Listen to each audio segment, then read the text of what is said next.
गणेश नाईक यांची नाराजी दूर करण्यास फडणवीसांना यश आलेलं आहे। भाजप पदाधिकाऱ्यांची ही नाराजी दूर करण्यात आली तर देवेंद्र फडणवीस यांनी कार्यकर्त्यांची मनधरणी केलेली आहे। गणेश नाईकांसाठी भाजप पूर्णपणे भक्कम असणार असं फडणवीसांनी म्हटलं। नाईकांचा मान सन्मान भाजपमध्ये राखला जाईल असं फडणवीसांनी म्हटलं। त्यामुळे आताची मोठी बातमी इथे गणेश नाईक यांची नाराजी दूर करण्यास आता देवेंद्र फडणवीसांना यश आलेलं आहे। भाजप पदाधिकाऱ्यांची नाराजीही त्यांनी दूर केलेली आहे। देवेंद्र फडणवीसांनी कार्यकर्त्यांची मनधरणी केलेली आहे। गणेश नाईकांसाठी भाजप पूर्णपणे भक्कम असणार आहे असं देखील फडणवीसांनी म्हटलं। नाईकांचा मान सन्मान राखला जाईल असंही देवेंद्र फडणवीसांनी म्हटलं। खरं तर गणेश नाईक नाराज होते। त्यांच्या समर्थकांनी पत्रकार परिषद घेऊन त्या प्रकारची जाहीर भूमिका घेतली होती। ते पूर्णपणे आक्रमक झाले होते। महायुतीमध्ये बंडखोरीचा नाराजीचा फटका बसणार अशी शक्यता असताना आता देवेंद्र फडणवीस यांना गणेश नाईक यांची मनधरणी करण्यामध्ये पूर्णपणे यश आले। ठाणे लोकसभा मतदारसंघात भाजपला प्रतिनिधित्व मिळालं नाही म्हणून खासदार संजीव नाईक यांचं तिकीट कापलं गेलं आणि भाजप कार्यकर्ते आक्रमक झाले आणि नंतर पूर्णपणे राज्यामध्ये नवी मुंबईची नोंद भाजपच्या नेतृत्वाला घ्यावी लागली।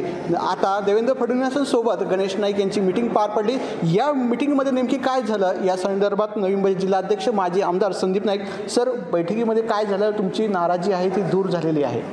ठाणे लोकसभा मतदारसंघातील उमेदवारी ही भारतीय जनता पार्टीच्या उमेदवाराला मिळावी अशी भारतीय जनता पार्टीच्या सर्वच पदाधिकाऱ्यांची कार्यकर्त्यांची इच्छा होती। परंतु या महायुतीच्या संपूर्ण महाराष्ट्राच्या सर्व सीटमध्ये काही जागा या भारतीय जनता पार्टीला मिळालेल्या आहेत, काही जागा एकनाथ शिंदे साहेबांच्या शिवसेनेला मिळाल्या आहेत आणि काही जागा ह्या अजितदादांच्या राष्ट्रवादीला मिळाल्या।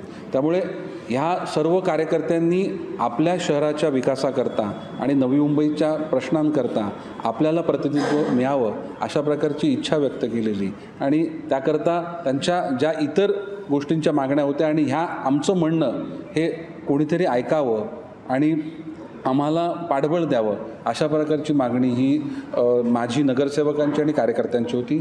आम्ही राज्याचे उपमुख्यमंत्री देवेंद्रजी फडणवीस साहेब यांचं मनापासून आभार व्यक्त करतो।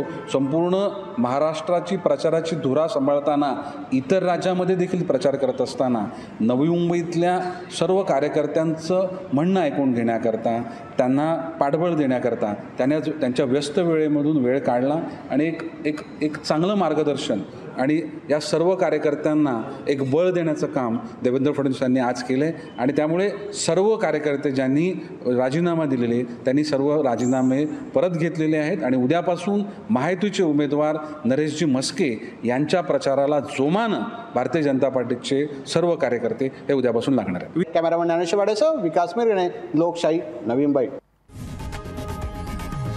लोकशाही मराठी ऐका, पहा, जागरूक रहा।